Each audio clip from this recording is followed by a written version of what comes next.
Today, our guest is Mrs. Meera Shenoy. She is the founder CEO of Youth for Jobs, which focuses on mainstreaming youth with disabilities in education and the workplace. This takes the disabled out of the viscous cycle of poverty and moves them to virtuous cycle of opportunity. In 12 years, Youth for Jobs has become a system changer in South Asia. To date, it has reached almost 12 million households and impacted more than 5 lakh rural youths with disabilities and their parents, and works with almost 1,500 plus companies like Google, Ford Motors, Axis Bank, HDFC, Vallejo to link the disabled to quality jobs and sustainable livelihoods. Her primary focus has been on helping companies build an inclusive workforce. Mrs. Meera turns many hats. She is an author, and her inspirational book, You Can Be Smarter and Wiser, was released at the prestigious Jaipur Literary Festival. She runs a portal called Not Just Art for Artists with Disability and has been instrumental in activating Swaraj Ability, which is a collaborative AI-driven accessible network. Her previous work was in senior government positions, setting up India's first state government jobs linking skilling mission as executive director EGMN and with multilateral funders like World Bank and United Nations. Her work is driven by compassion and belief in the potential of disabled. This work has won several national and international awards like National Award of Empowerment of Disability from the Honorable President of India and Asia winner of MIT's prestigious Future of Work Inclusion Innovation Award. And recently in 2024, she has been tagged as from Business World Education as the most influential woman in education.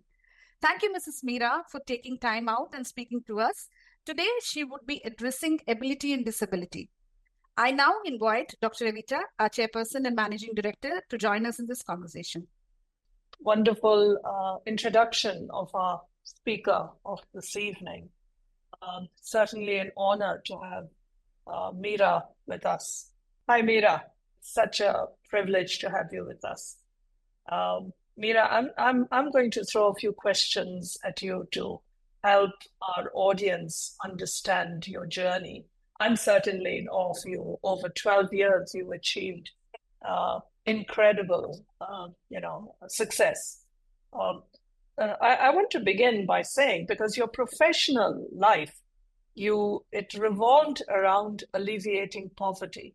You worked for Southeast Asia and World Bank and worked on alleviating poverty by finding jobs for youth. You worked in India, in the low-income states of India, advising the Prime Minister. You started a whole art group focusing on artists with disabilities. So you were achieving so much. What made you move out of this comfort zone of assured jobs and start a whole NGO, which is a much harder path? What was that pivotal moment that made you said, I'm going to do this? I think if you look at my journey, Evita, I used to work with companies. Then I used to be a journalist, a television journalist. And in those moments when I used to go to shoot stories about lives of people in the village, I used to get up every day in the morning and say, I need to do some hands-on work. All this catching these stories on print and television is just not enough.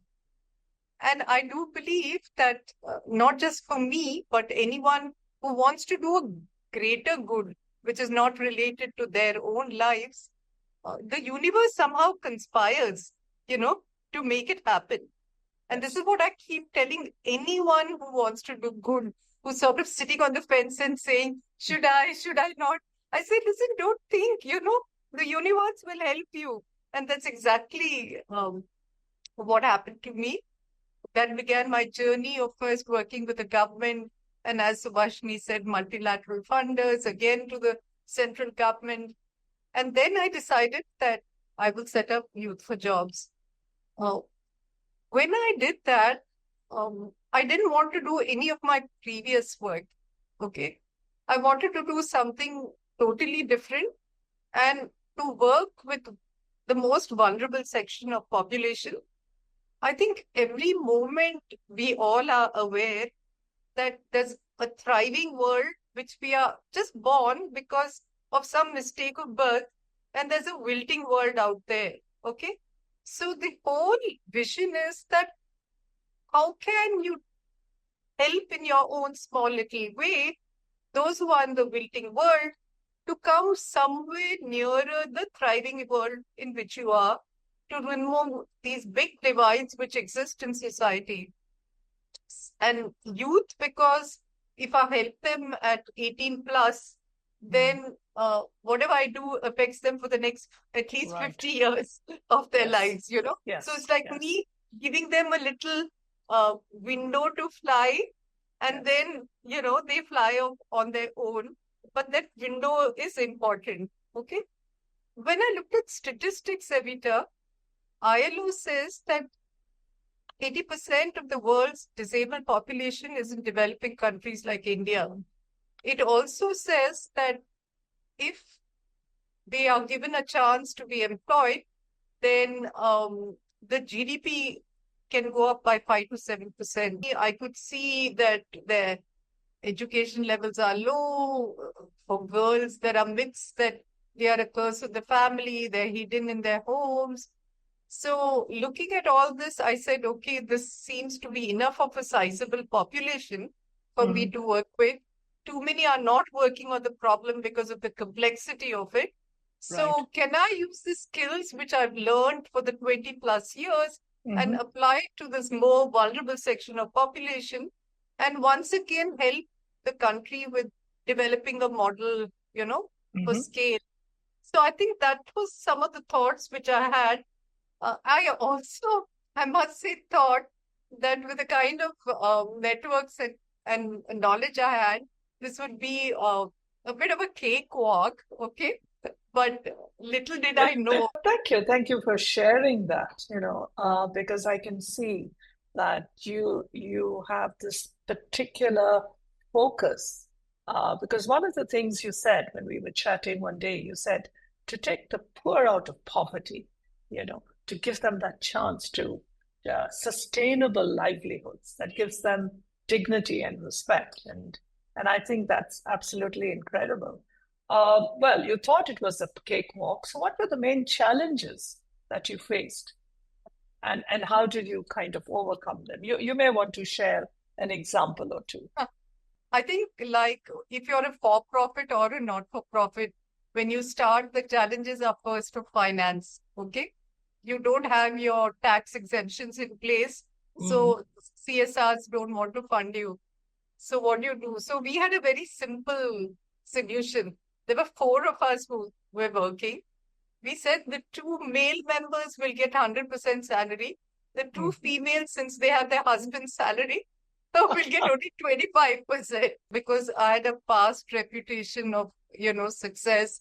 By the time it was 1 year old, we had still funder, the Axis Bank Foundation. They came to our door. I still remember the executive director walked in and he said, Meera, what's your dream?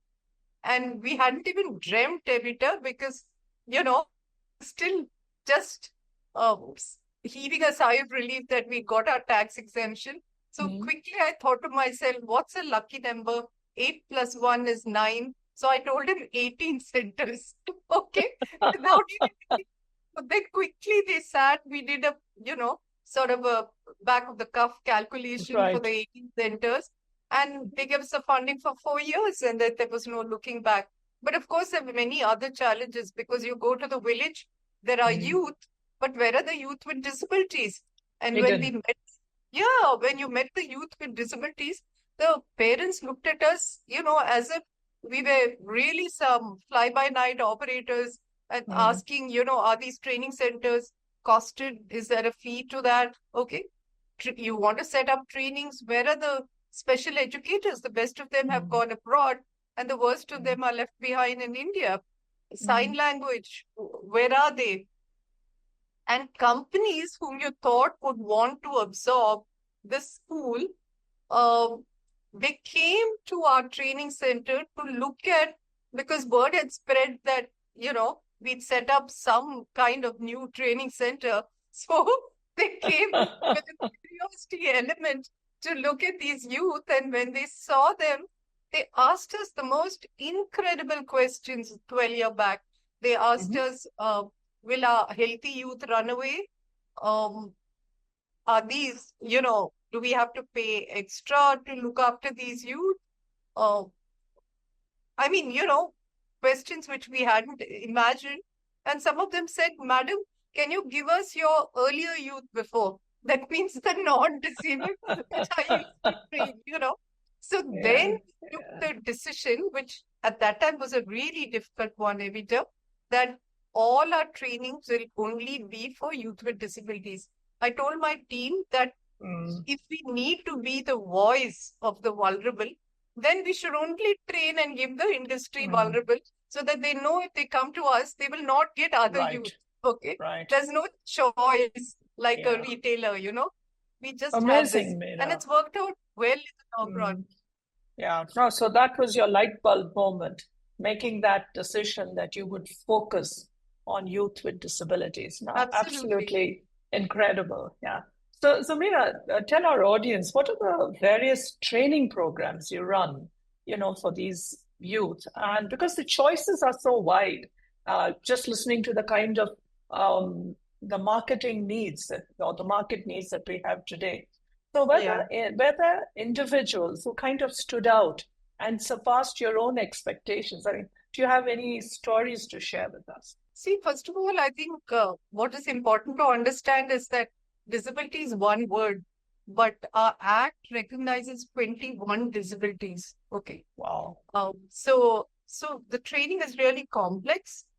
So what we do is, first is our strong belief is a belief in the potential of the poor, and transparency, for which we use IT, we use a lot of technology for that. So these are the beliefs which govern our work.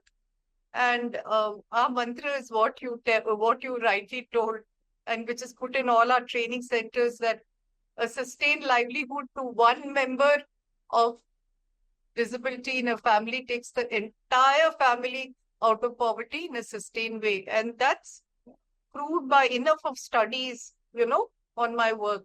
So what are the kind of trainings we do?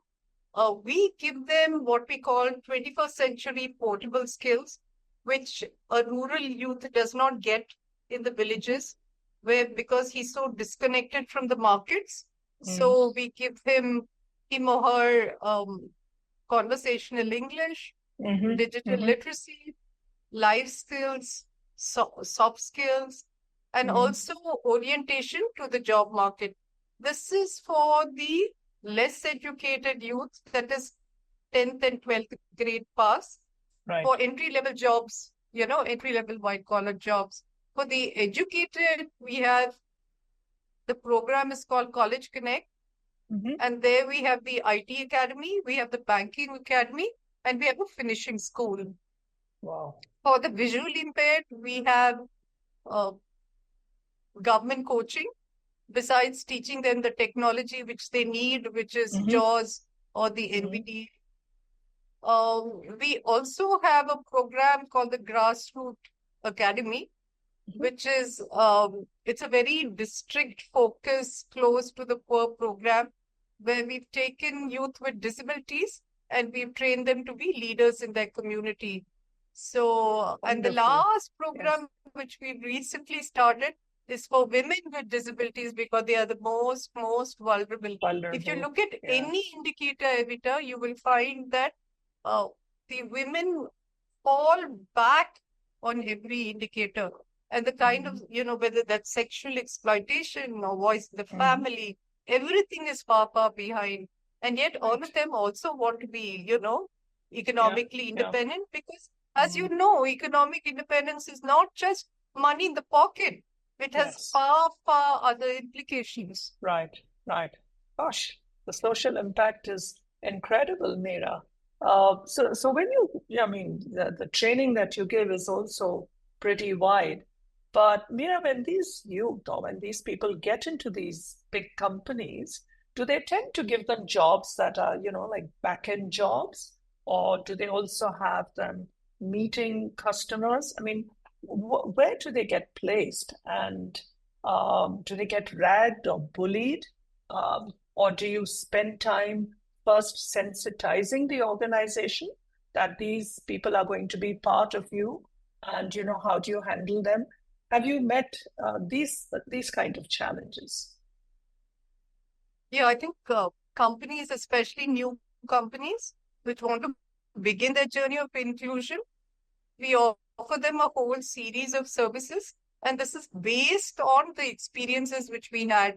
When we began our work, we looked at every gap which a company may have in wanting to hire Mm-hmm. such youth and to retain them, because it's not just hiring. Attrition also has to be Yes. reduced for a company to really benefit and for us to mainstream this labor pool into the companies. So we have a series of services which begin with sensitization workshops, and we do that for different kinds of disabilities, and we do it at different levels. We do it for the board, we do it for managers, we do it for supervisors, and this is all we've learned lessons by making Right. mistakes. Okay. Right. And I can tell you one mistake we made at the beginning. In the beginning, I really thought it was enough if I sensitized the board and the CEO. Okay. So there was a company which I, told the CEO, and he said, yeah, it's super, it's super. He told the board and he said, let's begin. So what did we do? We trained our youth and we put them on the shop floor. When my team went, they found all those youth sitting outside. Okay. And so they called me and I said, oh, what's happened? The CEO has said that we can, you can hire. Then they told me, okay, then you ask the CEO but to look after these youth because we don't know how to do it. Okay. Right. So Right. that's what made us realize that unless you need work to, even with the supervisors and the managers, right. it's not enough, Yes. Yes. Yes. So, No, I we can, learn, and this experiences we feed into the work. No, I can resonate with that, So they're Meera, very, very because interactive. We give industry a map. Okay. So that sensitization Yeah. across the organization. Yeah, because we face this with midwifery. You can't just train nurses into midwives and put them into the hospital. You need to prepare the environment, and particularly the obstetric fraternity. So we realize, and I guess you face the same. Meera, how did you, eventually, did companies realize that when they took youth like this, they improved their performance? I mean, in terms of, the company, how did they do? Have you got any data to show that I their think revenue increased, Yes, attrition yes. decreased? Yeah. Absolutely. We encourage companies to measure, because unless you measure the impact, it doesn't happen. So I'll tell you this lovely story. It was in Chennai, and we worked with an automotive company, which was a French MNC joint venture. So the CEO called me one day and said, I heard you're doing this, so can you come and work? I said, yes, okay. So we did a lot of very systematic work in the organization, and 25 youth from the ITIs were hired and put into the company. So they generally know, they come with their parents. Okay, these were speech and hearing impaired. They'd come with the parents, and the parents, when the CEO was stepping into his car, they told him the stories of what a life of struggle it was been and how important this job is. Okay. So he quickly called me into his office and he said, Meera, this is such incredibly good karma. Okay. I'm feeling so good today. So I told him, listen, please don't think it's karma. Your business will benefit. Okay. We do this also. Yes, it's good, but it's also sure enough. 3 months later, they measured and they found that on both indicators, attrition and productivity, it scored So what we did was a very nice exercise. In the industry forums, the director HR began sharing the work.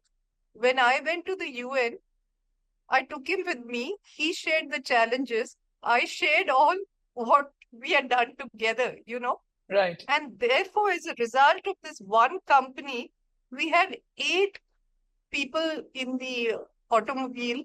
The Caterpillar team, for example, came from the US to look at this work which had done. And we began in Caterpillar, we began it in the tire companies. There were a whole string of companies. Amazing. And I'm sure many others, Evita, who work in this space, the sector got opened up for them to work. I must tell you Fantastic. this lovely story also. The Chennai company and France competed for the first inclusion award, okay? And it was won by us. Wow. That must have filled you with such joy. Yeah, so you would have forgotten all the challenges over the years. Absolutely. Absolutely. So Meera, if you had to select the top 3 social impacts of the organization, your program, what would you tell us? Because there are many things that have happened, but what would you choose as the top 3? Yeah, I think one definitely is no poverty, which is this SDG number 1. Yeah. So for me, I mean, that's the goal which I always keep before me. Okay. 2, I think, helping to remove divides. Okay. Whether it's the gender divide, whether it's the digital divide, whether it's the disability divide. Okay. I think that's really important.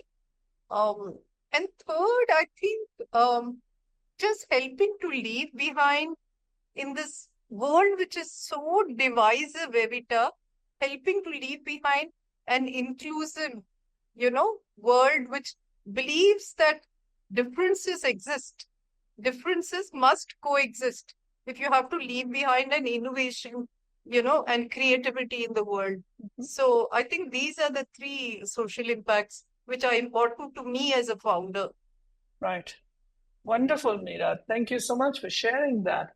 But tell me, you started this in 2012. Then COVID hit us in 2020.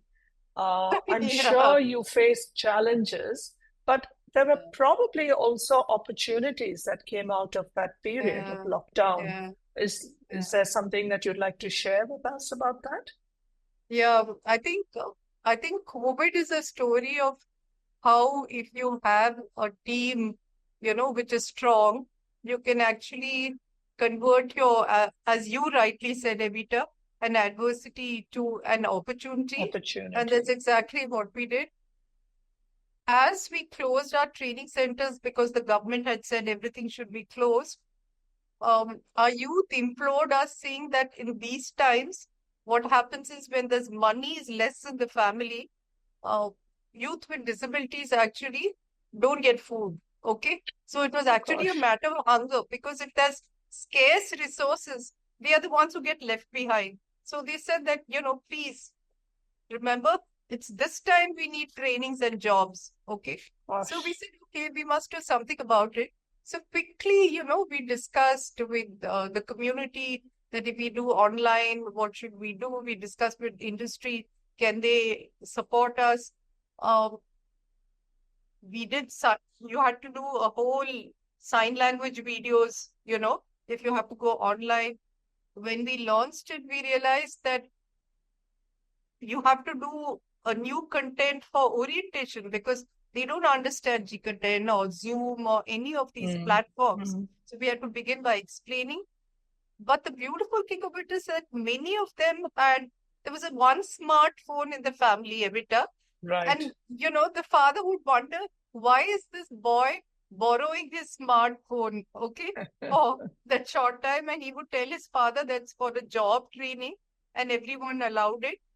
Our phones were jammed with young women, many of whom were young widows with disabilities, saying that, we hear you people give jobs. can you please give us in these hard times? We need jobs too. And so 25% of our data became young women during COVID times. The mothers became our really word of mouth ambassadors, because Right. what they did was they spread the word. They said, gosh, you guys are doing this. And they spread the word for us. So our data went up while others had closed their shutters. We were the first to go online for a very grassroots kind of audience. And we had companies who saw us volunteering to support us. So, for example, Google was one who started a big volunteering program with their leaders online. They called us the only star NGO. And we won a lot of awards for this work. But I think more importantly, it left a permanent imprint on our work, Evita. What we realized is that our women program, for example, was an outcome of this. Because we realized that there's so many women we are not reaching out, and we have to happen. And the second, we also realized that when you work with local, like women, they can't take the aspirational jobs because some of them have young children. So that began a scaling up of creating nano enterprises for them, which is near their home. Right. So these Right. kind of, long-term field learnings, which we then put into our program. Gosh, I mean, just listening to you sharing that when you're disabled or somebody with disability doesn't get food, or is probably the last person to get it, and the fact that so many women were reaching out, actually it moved me to tears, and I was hoping you wouldn't notice that, but that's incredible. Yeah. I must tell you, Wow. Evita, that in our own backyard, if you look at it, Karimnagar, for example, okay? Yes. In Karimnagar, we have an immersion program where we're actually going closer and closer to the poor to see what are the kind of issues they have. And the real India is emerging for us. So there was this girl who didn't come to pick up her sewing machine, okay, which we were giving as an asset for them as a part of our enterprise. So that was the asset. So we asked her, why didn't you come? And she said, oh, there's no public transport from the village to the Mandal center. So I don't know how to come to take the asset. So when my team went to her house to give the asset to her, can you imagine? She and her mother lived there, and their only source of income is the government pension. So when the government pension, which is erratic, as you know how government doles are, those days they don't eat. Okay. Gosh. So this sewing machine which we gave, today she has an income of 100 to 150 rupees a day. Okay. So small, we are not doing something really big, but so little is done, Evita, that, you can make such a difference on the life. For me, I had goosebumps, when I was listening to the story, because can you imagine depending for food on the pension? I think we who live in comfort, I don't think we will ever understand the depth of this situation, of not being able to eat. What do you do when you're hungry? I'm sure you've heard Harsh Mandar speak. Yes, absolutely. There's one sentence that he kind of repeats quite often, and it sort of plays in my mind. He said when he was walking through the villages, and he sat down with this tribal group that really, really were, extreme poverty. And he asked the grandmother, what is the hardest thing for you? And she said, the hardest thing is to teach our children to go, how do you go hungry to bed? And that, there are times when sometimes I open that fridge and I'm dying to have that chocolate, and then you get this sudden flash and you say, oops. Yeah. I don't think I would ever understand that. And Thank you, Meera, for touching these lives. You're really getting into the grassroots. I mean, while we say India is going to be the prosperous nation, but it's this aspect of India that needs to be looked at, and you're doing it with your NGO. Amazing. How do you, you said there are 21 disabilities, and I won't ask you to enumerate that. For which particular group have you found it most difficult, Meera, to find jobs? I think If the there's most, anything like that. Yeah. yes, of course, I think the most difficult is the intellectually disabled because our work is very labor market focused. So if the companies, or even if we can't think of which positions people with intellectual disability can go to, then I think, it becomes difficult. And um and and in fact, today when I was with the Tamil Nadu government, I was telling them, see, if we can't give jobs to an intellectually disabled, then I think what we should do is we should cover in the schemes the mother. We should give a livelihood to the mother because that child is a permanent drain on the family resources. And there's no way we can give any job because, of the intellectual level of the child. So what can we do best? We should, actually have a scheme for the marginalized and treat these mothers as marginalized. So that's one big thing I managed, I think, to make, a mark. And she said, okay, let's put it under the scheme. I said, yes, please, do that. Wow. Wow. That's amazing. So you've got the Tamil Nadu government now listening to this particular scheme. That's I hope that's so. I great. hope so. I hope so. But we'll Wow. get there.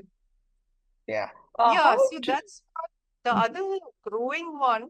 In fact, there was an interesting, I think, study done, Evita, that if you are two STEM parents, then the chances that you have a neurodiverse child are great. So you'll find, for example, if you go to the US and likewise among your friends here, many of them have a child with neurodiversity now. That's the single largest which is growing. Perhaps we don't know it in the rural areas because you don't have an assessment method over there. So there they just think the kid is pagal and leave it. But over here you have an assessment method for it. And there it's a very, very individual treatment.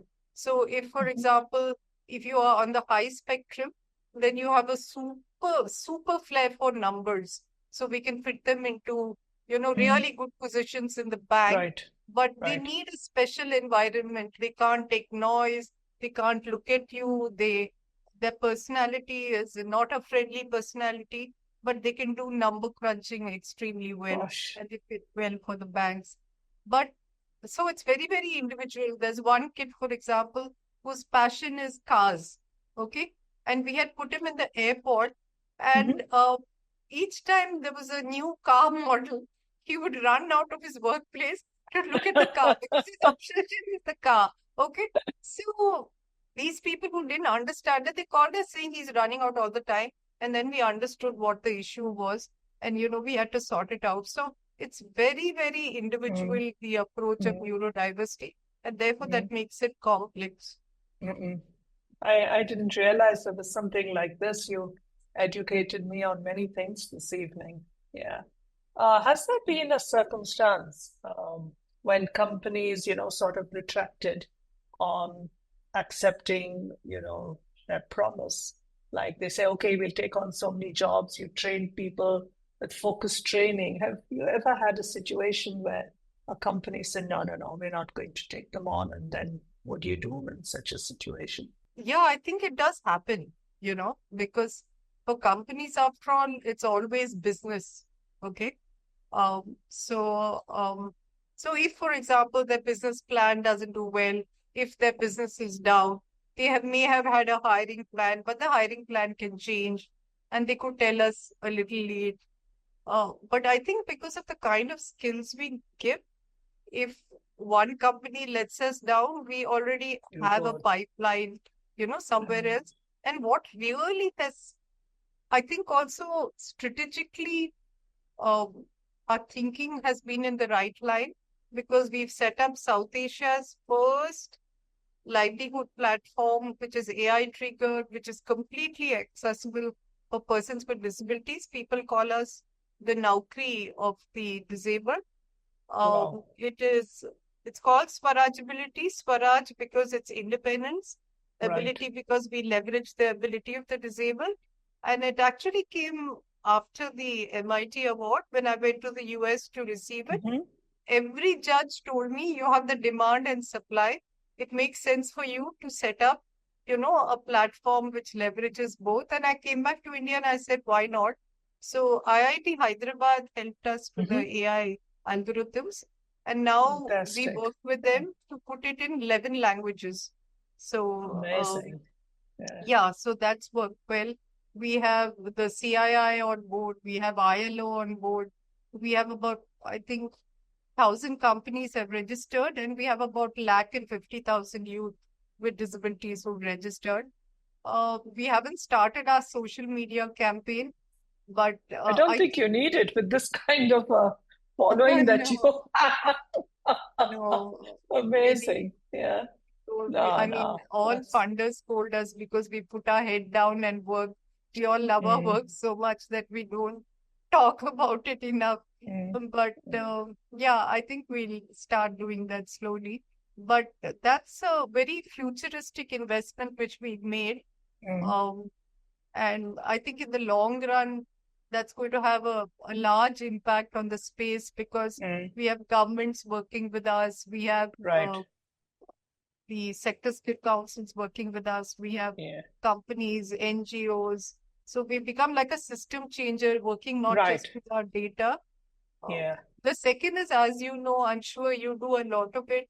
One of the biggest problem in disability, Evita, is the fact that there is no data for policy. Okay, Mm. so this is going to throw up a lot of data. So we hope in our next phase to set up an analytic unit which actually Wonderful. crunches the data for Right. the country And that would policy. influence policy Yeah, makers. that's right. Oh, that's absolutely superb.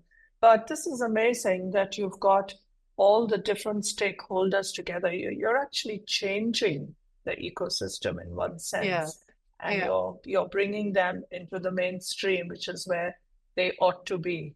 Yeah, absolutely. absolutely superb. But Okay, you must have Meera. done it too, Evita, when you in Well, your field, when you start something like what is you call natural birthing, you have to move the whole ecosystem. Otherwise, it doesn't I work, know. Absolutely, I agree with you, but it's Yeah, it's a so we very all slow process. yeah, so we all use the same techniques. Okay. Meera, have you had, I mean, the work you've done and what you've achieved obviously didn't happen overnight. And I'm sure you had moments when did you ever sort of feel like, God, I need to take a flying leap or, what am I doing? Or, just when you think, oh, I can't take this anymore. Have you had those moments? And if you did, where did you get your strength from? What helped to lift you up? I think definitely in the beginning because as I said, I thought it would be a catwalk, but I realized it's not very soon. And I also thought, have I bitten off more than I can chew? Because my corporate friends told me, for example, I mean, I was just surrounded by cannots, okay? Everyone said, you cannot, you cannot. And I kept saying, no, but I think I can. But who was I to do the can? Okay, because I had done once, proved myself, but that was sitting in the government. I worked with all the government officers in the district. I worked with the chief minister. So you had that support system, but here you were by yourself. So where do you get you have the inner courage, but you also have an inner fear, okay, Yes. of can you do it? So what I did was actually, I said, okay, now let me go across the country and listen to the voices, two kinds of voices. One is people with disability themselves, and the second is chairmen of companies who manage to integrate business with disability. And that was a very interesting experience for me For example, I met this person called Arvind. He was Mm-hmm. born without a disability. And when he Mm-hmm. was 15, when he had gone for a picnic, he thought there was a slope. There was no slope. So he fell down and he broke his spine for life. Okay. Oh no. And yet, after his education, he gave up his job and he decided that he'll turn around a 1 crore company. So the kind of challenges he had, right from the, the boisterous Sardar people seeing this boy in a wheelchair saying, okay, let us go on strike, right to, for example, when the flight was supposed to take him to Bombay, he would suddenly see food pockets marked to Delhi. That means they put him on a Delhi flight. Or, he can't stand up because of his urine bag. They would tell him, stand up, the security guard to frisk. And his mother, who was with him, would cry. And he would say, listen, don't cry because it's not, the security guard's fault. In our schools, we don't teach them about disability. So we can't blame the Mm-hmm. security guard about this. So that was for me a very inspiring story. And what was the common lesson which I learned is that each of them were successful because they didn't dwell on their own challenge. What they dwelled was on something outside. Arvind, for example, he actually told me, he kept telling me, Meera, can you help me? My old employers who are retiring, they're so good and they've given us so much service. So do you think there's a way to retool them? So his thought was on the other and not on himself. And that Mm-hmm. kept him ticking. And that was the common line, across all Evita. That energized my battery. I said, listen, if those guys can, definitely I can. And that's what resulted in that book, which, of Mm. course, got launched in the Jaipur Lit Fest. And I Right. must also say that always the universe conspires. Before me was this great Bollywood guy, Karan Johar, who had Mm-hmm. released his book. So there was Mm-hmm. a packed audience in the Jaipur Lit Fest. Packed means there were people standing on all sides. So obviously, when the next one came to read their book, many of them had not moved. So automatically, the book moved up to be the top of the charts. You know, so that was Amazing. so Yeah. nice. That was so Yeah. nice. And that's what kept me energized and saying, hey, listen, I can. Mm. Wonderful. Thank you. Thank you for sharing all these very personal experiences that brought you to where you are today.